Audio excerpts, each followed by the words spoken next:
Jumpa lagi rekan trader Indonesia dimanapun berada. Salam jumpa kembali lagi bersama saya Maurice di acara analisa harian kita pada hari ini, hari Selasa tanggal 19 Agustus 2025.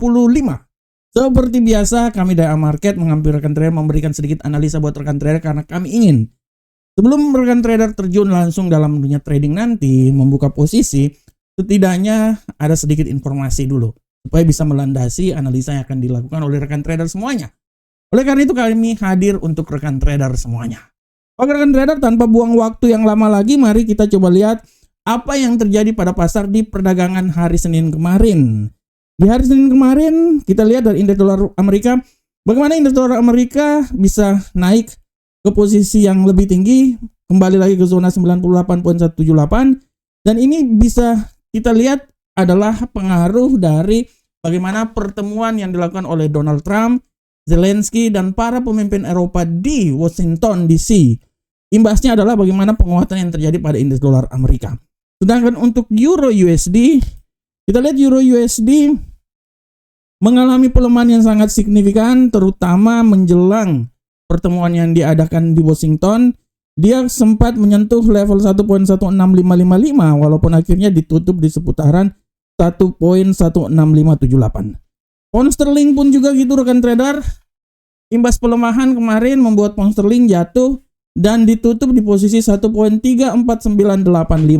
Sedangkan gold, rekan trader bisa lihat gold pada prinsipnya kemarin bisa naik ke posisi yang sangat luar biasa, 3.357.77, level tertinggi harian kemarin. Akan tetapi rekan trader bisa lihat setelah itu dia mengalami pelemahan dan dia turun menyentuh level 3.331. Ini imbas setelah kemarin pertemuan yang dilakukan bergerak sangat sideways dan dia ditutup di daerah 3.331. Sedangkan untuk USD Jepang, rekan trader kita bisa lihat bahwa USD Jepang agak sedikit mengalami penguatan rekan trader. Kemarin dia bisa menembus level 148.002. Pergerakan yang sangat sempurna rekan trader, walaupun akhirnya ditutup di seputaran 147.850. Nah, rekan trader, ini adalah pergerakan yang terjadi pada market di hari kemarin. Dan seperti biasa, di setiap hari akan selalu ada judul-judul yang coba saya bawakan untuk rekan trader semuanya. Dan untuk judul kali ini, saya sedikit mengambil tema yang sangat luar biasa adalah tentang gold terkurung dalam bias bearish. Nah, kenapa judul saya ini menyatakan bahwa gold terkurung dalam bias bearish? Karena secara garis besar kita lihat rekan trader semuanya bahwa gold terkurung dari bias bearish bisa itu diartikan bahwa walaupun gold punya peluang naik, tapi peluang untuk turun juga sangat besar. Ibarat katanya gold ini benar-benar banci rekan trader. Antara naik dan turun dia akan melihat, atau kata tradingnya adalah lebih banyak ke tendensi sideways. Dan ini sangat wajar rekan trader. Kenapa saya bilang sangat wajar? Karena peluang penguatan itu sangat terlihat dengan jelas pasca kita lihat bagaimana data-data yang dikeluarkan, dan memang tendensi untuk pemangkasan tingkat suku bunga yang akan dilakukan pada pertemuan FOMC nanti itu benar-benar nyata.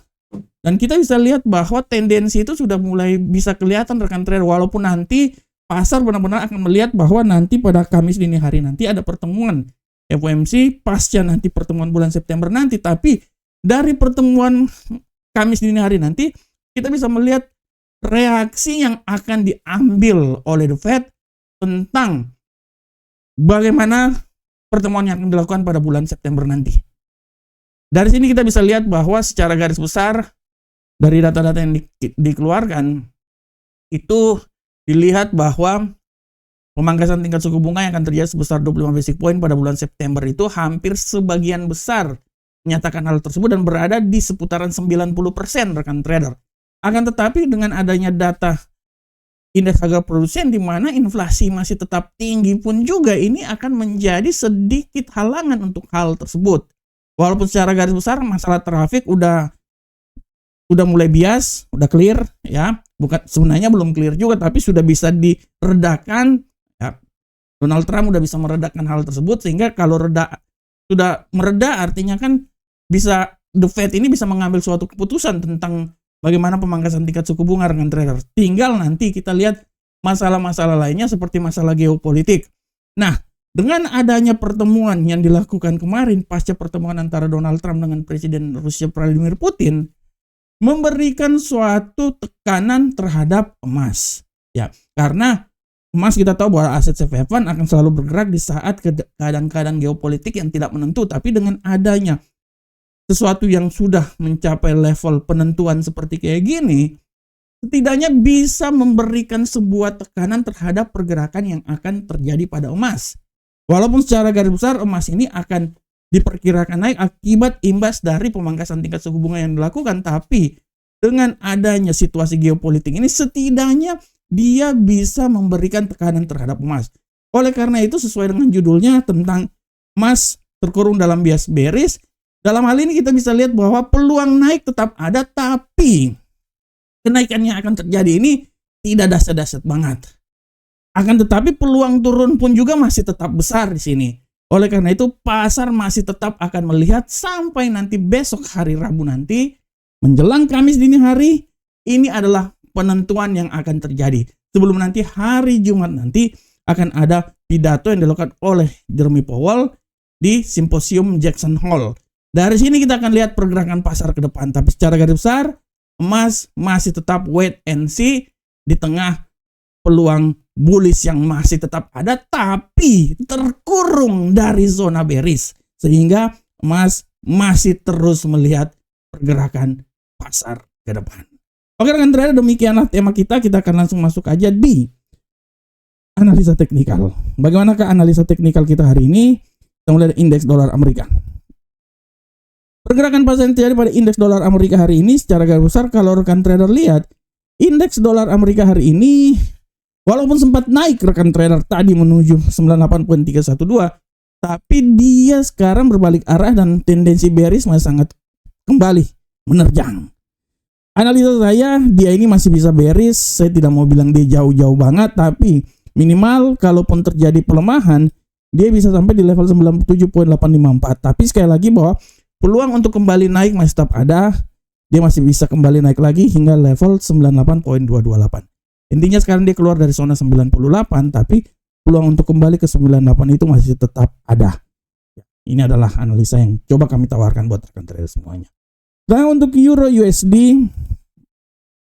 rekan trader bisa lihat pergerakan yang terjadi pada Euro USD. Untuk Euro USD, kita bisa lihat walaupun tadi sempat jatuh, tapi kalau kita lihat seperti kayak gini, peluang untuk dia naik masih sangat besar. Analisa saya menyatakan bahwa peluang dia naik masih sangat besar dan dia bisa menyentuh level 1.17006. Walaupun tendensi pelemahan masih tetap ada dan peluang dia jatuh pun juga sangat besar. Menurut analisa saya, dia bisa jatuh hingga level terendah di seputaran 1.16479. Nah, ini ya rekan trader ya, menurut kita coba lihat. Nah, ini adalah arah pergerakan yang terjadi pada Euro USD. Dan untuk pound sterling, kita lihat rekan trader. Untuk pound sterling secara garis besar, kalau rekan trader lihat di sini, arah pergerakan terjadi pada pound sterling hari ini setelah tadi sempat jatuh di posisi 1.34859, tapi keadaan seperti kayak gini bisa membuat dia kembali naik lagi. Analisa saya, dia akan mencoba naik hingga menembus level ketinggian maksimal di seputaran sinilah 1.35429. Tapi sekali lagi hati-hati, pembalikan arah bisa membuat dia balik lagi di level terendah di posisi 1.34942.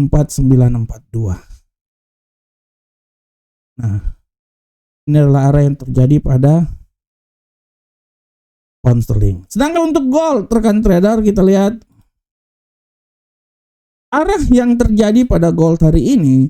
Secara garis besar kita bisa lihat bahwa gold masih memiliki peluang untuk naik, tapi hati-hati juga bahwa dia ini bisa jatuh lagi rekan trader.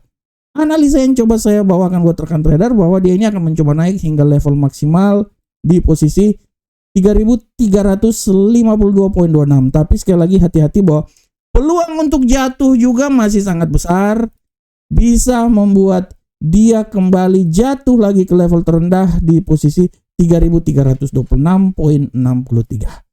Dan untuk USD yen Jepang rekan trader bisa lihat di sini USD yen Jepang Arah pergerakan yang terjadi pada USD Yen Jepang hari ini secara garis besar, walaupun tadi sempat naik di posisi 148.106, tapi peluang untuk pelemahan masih sangat besar hari ini. Analisa saya dia akan mencoba melemah hingga level terendahnya itu hingga bisa menembus seputaran level 147.311. Tapi sekali lagi hati-hati, pembalikan arah bisa membuat dia naik di posisi tertinggi di seputaran 147.032. Nah, ini adalah pergerakan yang terjadi pada USD Yen Jepang hari ini. Nah, rekan trader semuanya, demikianlah ini adalah analisa teknikal. Dan untuk kalender ekonomi, rekan trader, kalau rekan trader lihat hari ini, sebenarnya kalender ekonomi sudah ya tidak ada yang dalam posisi yang besar ya rekan trader ya.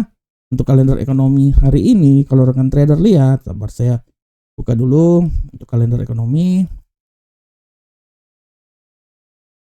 Sabar rekan trader. Nah, ini dia.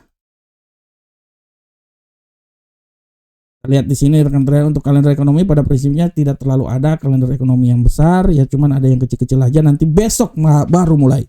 Ya palingan nanti ada GDP Atlanta dan lain-lain, tapi secara garis besar data dari IHK inti dari Kanada ada ya, tapi secara garis besar yang bintang 3 itu tidak ada. Dan rekan trader jangan lupa juga bergabung bersama kami, ini adalah broker website resmi kami, silahkan mendaftar, kami bersedia dan akan selalu membantu rekan trader semuanya.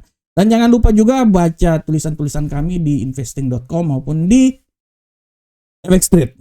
Saya sudah masukkan tapi sampai saat ini belum disetujui. Oleh karena itu, rekan trader nanti jangan lupa langsung aja baca di sana rekan trader. Oke. Rekan trader semuanya. Rekan trader, demikianlah analisa harian kita. Saya berharap semoga apa yang saya bawakan ini bermanfaat untuk rekan trader semuanya. Akhir kata, rekan trader terus analisa, gunakan analisa yang kami lakukan sebagai referensi, tapi tetap rekan trader harus menggunakan analisa yang dilakukan oleh rekan trader semua. Sampai jumpa di acara analisa berikutnya. Salam profit Indonesia.